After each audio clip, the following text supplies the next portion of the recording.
It is Sunday night and time for our regular look at the week ahead. Tonight we discuss the upcoming G7 summit in Brussels.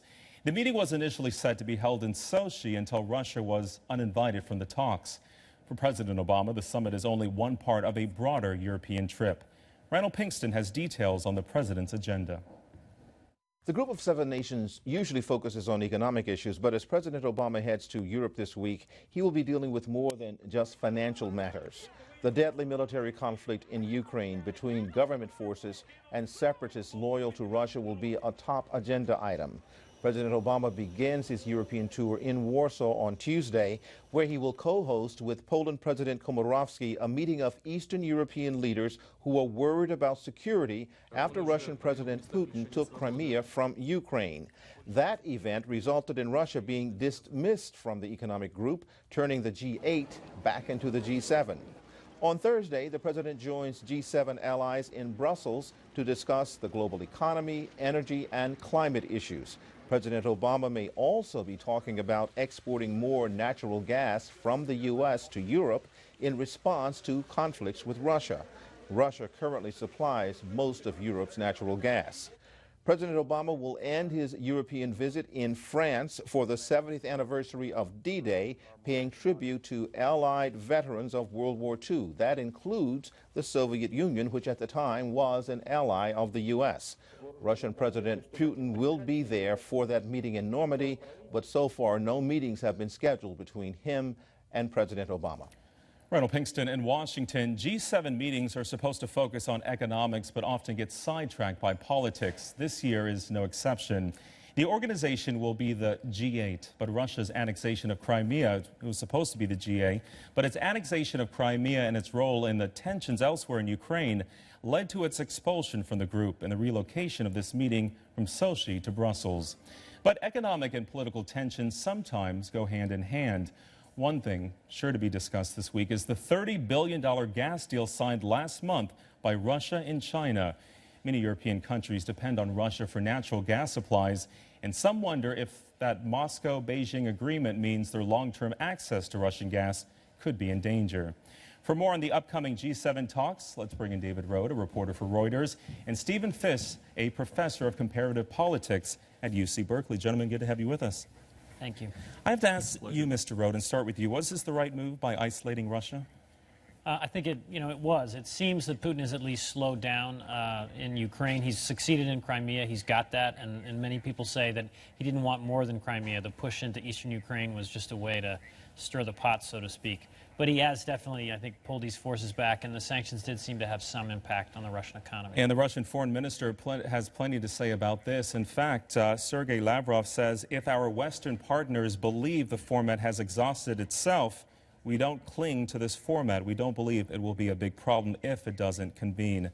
Mr. Fish, does this isolation, the G7, really matter to Russia? I think it does matter. Putin has really valued his own and his country's international status, his own status as a statesman who's been very respected ever since he became president in 2000. And I think this exclusion from the G8 is a pretty big deal to him. He cares about international prestige, and I agree that it was certainly the right thing to do. In addition to tensions with Russia over the crisis in Ukraine, there are other topics on the agenda. As we mentioned, the G7 doesn't always stick to its plan. But here are some other issues on the table for discussion. There's the global economy, trade, energy security, climate change, and development. How likely is it that the G7 will get around to addressing these issues, Mr. Rohde? I think they will, but there's a long record here of not much movement on these issues. That many people say that the recovery in the West and in the G7 isn't fast enough. There's really been no major movement on climate change. President Obama mentioned that as a major national security issue in his speech last week in West Point, but he hasn't really moved forward. So I think Russia is going to dominate the summit, and these difficult issues that they don't make much progress on won't get much attention again. Among the issues, certainly imposing tougher sanctions on Russia, something President Obama initiated. The problem here is the EU does 10 times as much trading than the United States does. Do you think Europe and America is now on the same page? I don't think they are, and you're absolutely right, and that's the key thing. All politics is local. These sanctions would be much more painful for Europeans than the U.S., And again, it's not clear why Putin's done it, but he's clearly taken a step back in eastern Ukraine by withdrawing most of the Russian forces that were massed on the border. You know, that seems to have reduced the pressure on the Europeans to enact painful sanctions. Putin could just be waiting, but he's cleverly sort of let the air out of the balloon as the G7 meets. And Mr. Fish, Angela Merkel really has an interesting relationship with Putin, more so than President Obama. Will that factor in? It probably will. It's interesting the way she's handled this whole crisis. On the one hand, Germany is much more dependent on Russia economically than the United States is. It gets a great deal of its natural gas from Russia, and its business ties with Russia are much greater. On the other hand, she has been, at least rhetorically, at least in her public statements, very tough from the very beginning.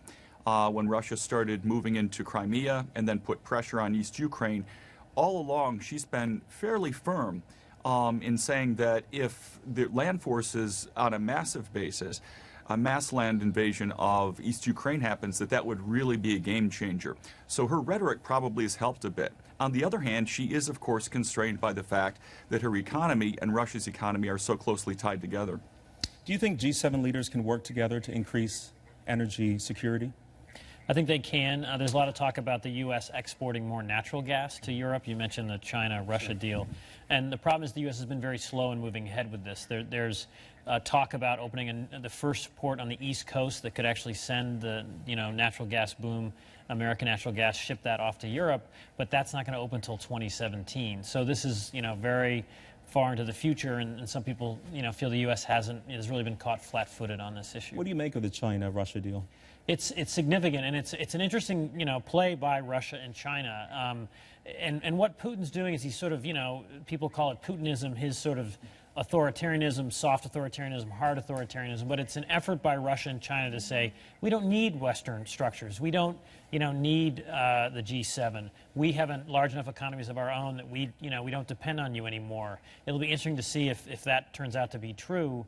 But it was I think a clear statement by Russia and China to push back against the West. Mr. Fish, despite the dispute between the East and West relations, Washington certainly wants other diplomatic business with Moscow to continue. That's overseeing Syria's toxic stockpile. That's right. There are these other issues. There's Syria, there's Iran, there's Afghanistan. But frankly, I think it's going to be very hard to go back to business as usual under these conditions.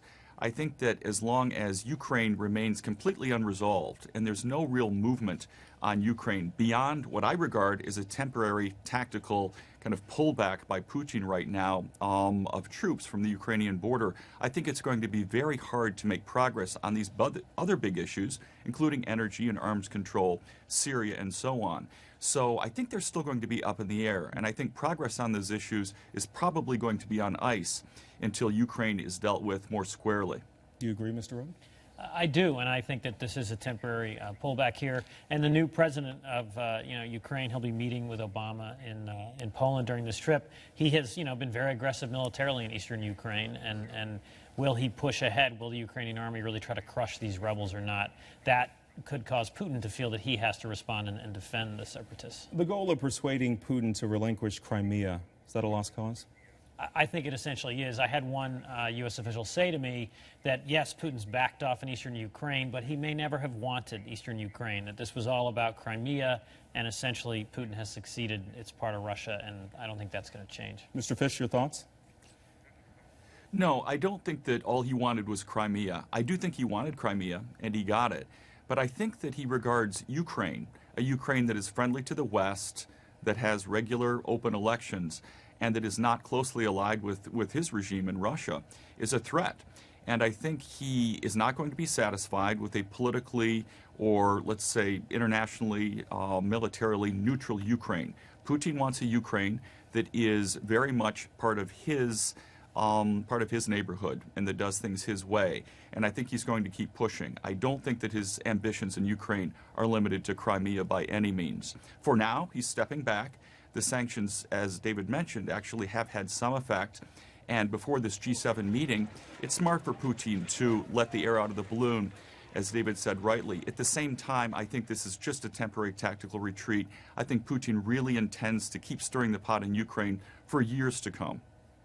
You agree? I agree, but what's dangerous about the way he's doing this in eastern Ukraine is that it's militias. It's sort of Russian ultranationalists. They're using this term, creating a greater Russia. That was what happened in Yugoslavia, the idea of creating a greater Serbia. And Vladimir Putin should be very careful about the forces he has unleashed here. These militias get out of control and carry out, terrible atrocities, and this could spiral very quickly into really severe violence. In our final moments here, Mr. Fish, as we look ahead to the... Go ahead. I was just going to say I agree with that completely. It's interesting to see that Putin, in order to press ahead with this campaign, has played on a kind of ethnic Russian nationalism, which heretofore in the past he has not done.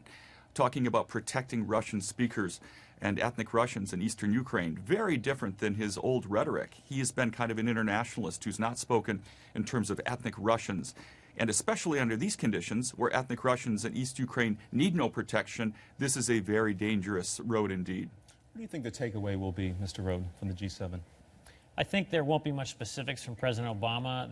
And I think Europeans will be disappointed, about that. The Poles and these Eastern Europeans want more concrete steps, but, I think Obama will step back. And I'm not sure there will be much of a takeaway, frankly. The president will consider a success. He'll say to an American audience that he, is standing up to Russia, and essentially Putin has backed off. I think Europeans want more assurances, Eastern Europeans, and they're not going to get it. Mr. Fish, the takeaway in the week ahead? I tend to agree with David. I don't think there's going to be much of a takeaway, but there is the possibility that Western leaders will stand together on the issue of Ukraine and Russia more firmly than they have so far. Now we're going to see whether the West really has leaders. President Obama and Chancellor Merkel and the other big players in the G7 have been steady hands. They have run their foreign policy with intelligence. They have definitely been, in many ways, I think, people who've handled the situation quite well. But now it's time to really step up to the plate and show a degree of unity that they have not yet shown. This is the kind of situation that calls for Churchills and not just for good managers. We'll see whether this G7 meeting gives us any hint of the possibility that they're there. We will see. David Rohde, reporter at Reuters, and Stephen Fish, professor at UC Berkeley. Thanks for joining us. Appreciate your insight on the week ahead. Pleasure. Thank you. Before we wrap up, let's take a look at some other events coming up in the week ahead. On Tuesday, 8 states will be holding primary elections. The most closely watched will be in Mississippi, where long-serving Senator Tad Cochran is in a tight race with a Tea Party challenger for the GOP nomination. Friday marks the 70th anniversary of D-Day, when world leaders will gather in Normandy for commemorations. Russian President Vladimir Putin is expected to attend, despite recent tensions with the West. And on Saturday, it's horse racing's Belmont Stakes. California Chrome has a chance to become the first horse in 36 years to win the Triple Crown.